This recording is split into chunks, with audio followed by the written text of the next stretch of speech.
face aux grands défis mondiaux. Il est de bon aloi que chacun de son côté et tous dans une dynamique d'ensemble puissent matérialiser des faits qui concourent vers les actions et prises de paix. Écrire un ouvrage à partir d'une thématique qui exprime le désir conduisant vers la calmie des hostilités néfastes qui inondent notre planète est une communication pleine d'enseignement et surtout un exercice sans précédent de pédagogie. L'auteur que je suis, je voudrais mettre à la disposition de tout un chacun ce pamphlet. Et je voudrais bien apporter tout simplement mon engagement à l'évolution d'un processus et qui nous interpelle.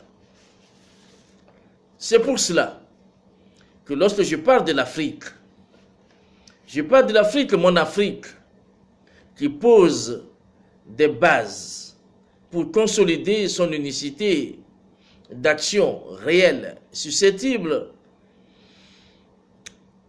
de pouvoir apporter et d'aboutir surtout aux objectifs de développement durable, les fameux ODD.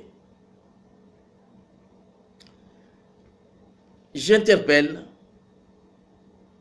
certaines sommités dont Madame l'ambassadeur de l'Union africaine aux États-Unis, et cette brave dame. Et lorsque ce diplomate prend la parole pour exprimer tant soit peu l'égalité de toute l'Afrique entière, en commençant par l'abolition des frontières linguistiques,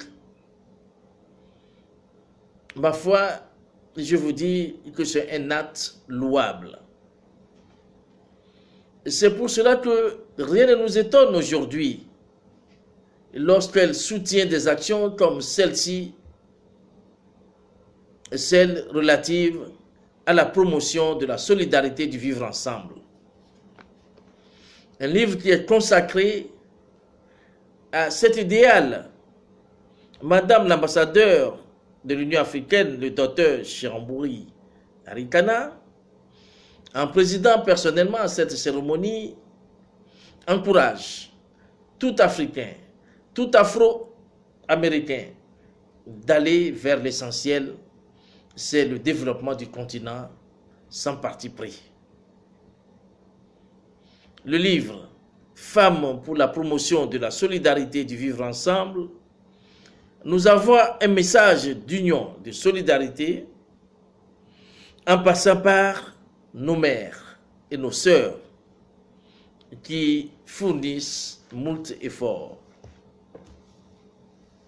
C'est pour cela qu'un peu plus d'une douzaine de femmes ont été sélectionnées, ont été suivies, interrogées et consignées dans ce document de référence. Les générations entières en bénéficieront. C'est déjà un pas vers la volonté des chefs d'État qui l'ont exprimé lors du sommet d'Arménie à Erevan. L'appel pour le vivre ensemble. Oui, pour Madame Arikane, le vivre ensemble est un modèle. Le vivre ensemble est une action. Rester ensemble pour bâtir l'Afrique est son dada. C'est pour cela que plusieurs fois, lorsque j'ai eu à réfléchir sur cette thématique, je me suis posé la grande question et la fatidique de savoir que faire pour trouver le miracle de la solidarité et du vivre ensemble. La réponse ne s'est pas fait attendre. J'ai dit tout simplement que l'éveil de la conscience féminine est un remède qui a fait ses preuves au cours des décennies passé. Depuis la nuit des temps, existent des femmes inventives et créatrices des solutions pour la défense et la protection des mœurs qui ont illustré le savoir-être et le savoir-faire. Hier, si l'obscurantisme et le fanatisme se débattaient par l'éducation, aujourd'hui, la solidarité doit demeurer le format imprévisible et surtout irréprochable du vivre ensemble que notre civilisation doit adopter. Et comme une alternative aux efforts fournis par les uns et les autres, le genre féminin a su se positionner aux bons endroits, au bon moment et pour jouer les bons rôles. Avec à la clé les formules multigénérationnelles. L'Organisation internationale de la francophonie, l'OIF, en arborant l'oriflamme convaincante du vivre ensemble, donne une formation justifiée à la jeunesse.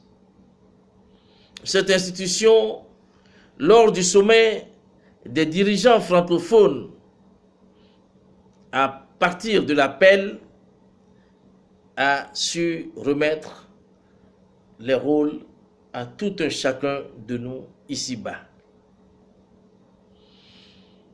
À partir de cet appel, il y a un effort qui doit être fourni par les uns et les autres. Et cet effort est confié à une personnalité du continent africain, Madame Louise Mushika-Wambo. La puissante communication lui incombe. La vulgarisation de cet appel est entre les mains de cette sommité francophone. Angela Merkel accepte de son côté la migration positive et prend témoin ses voisins européens.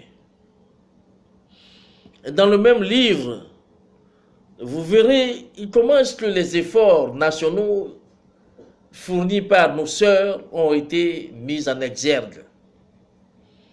Je donne l'exemple de mon propre pays, le Togo, où Madame Awadi, Ingrid, qui est le directeur général de la Caisse nationale de sécurité sociale, a transformé effectivement cette structure en un pré et surtout une cité du vivre ensemble professionnel. Lorsque je fais allusion à l'Institut national des assurances maladie au Togo, c'est une femme d'envergure qui a su lancer effectivement cet idéal dans le domaine de la santé. Enfin, mon pays, le Togo, qui connaît aujourd'hui la paix, avait eu des soubresauts dans le passé et les idées qui ont fait leur chemin ont pu choisir une dame pour les droits de l'homme et la réconciliation, Madame Akuete Loretta. Autant de personnalités pour qui nous devons aujourd'hui rendre hommage. Et si aujourd'hui, en ce moment-ci, Delali Award octroie des primes et surtout essaie de donner des trophées à ces personnalités féminines, c'est pour cause. L'Afrique doit aider l'Afrique, les Africains doivent s'entraider pour qu'ensemble nous puissions construire une cité de paix, de vivre ensemble et de développement. Je vous remercie.